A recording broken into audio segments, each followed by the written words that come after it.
PFC spiritual ప్రేక్షకులకు స్వాగతం. ఈ వారం రాశిఫలాలు పరిశీలిద్దాం. ఓం వసుదేవసుతం దేవం కంసచాణూరమర్ధనం దేవకీ పరమానందం కృష్ణం వందే జగద్గురుం. ముందుగా మనకిప్పుడు పంచగ్రహ కూటం వస్తుందండి. ఈ యొక్క కుంభరాశిలో రాహువు, రవి, కుజ, బుధ, శుక్ర గ్రహాలు ఉండడము, అలాగే సింహరాశిలో కేతువు, మిథున రాశిలో గురుగ్రహము, ఇవన్నీ కూడా ఉండి శని వక్రించి మీనరాశిలో ఉన్నాడు. ఇది గ్రహస్థితి. దీన్ని బట్టి ద్వాదశ రాశుల వారికి ఒక్కొక్క రాశి వారీగా మనకి ఏ విధమైనటువంటి ఫలితాలు ఇస్తాయో మనం ఈ వీడియోలో చూద్దాం.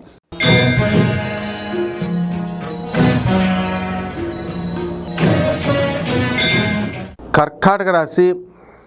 ఈ కర్కాటక రాశి వారికి అందరికీ కూడా మనకి రవి, కుజ, బుధ, శుక్ర గ్రహాలతో పాటు రాహుగ్రహం కూడా అష్టమ స్థితిగతులై ఉన్నారు.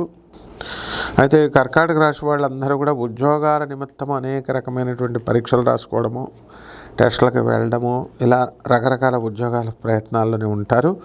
అలాగే భార్యాభర్తల మధ్య కొట్లాటలు ఇవన్నీ కూడా జరుగుతున్నాయి. అటువంటి వాళ్ళందరూ కూడా కాస్త ఇబ్బందుల పాలవుతారనమాట.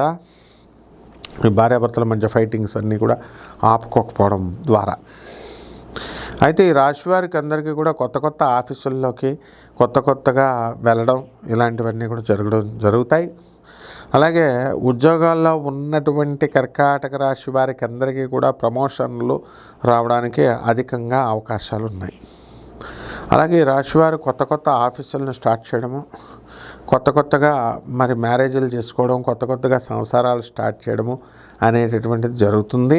కాబట్టి ఈ యొక్క గురువు అనేటువంటి వాడు మనకి ఈ రాశి వారికి కాస్త అనుకూలత ఇంకా చెందాల్సినటువంటి అవసరం ఉంది. వ్యయంలో ఉన్నటువంటి గురుగ్రహ ప్రభావం వలన వీళ్ళు పోలీస్ స్టేషన్లో కోర్టులో తిరిగేటటువంటి అవకాశాలు కనబడుతున్నాయి. ఇక పరిహారాల దగ్గరికి వచ్చేసరికి ఈ గురు జపం చేసుకోండి, గురు స్తోత్రాలు చదవండి, గురువుకి కిలోంపావు శనగల్ని పసుపు రంగు వస్త్రాలనిచ్చి పేద బ్రాహ్మణులకి శనివారం నాడు గురువారం నాడు ఉదయం 7 గంటలకి దానం చేసుకోండి.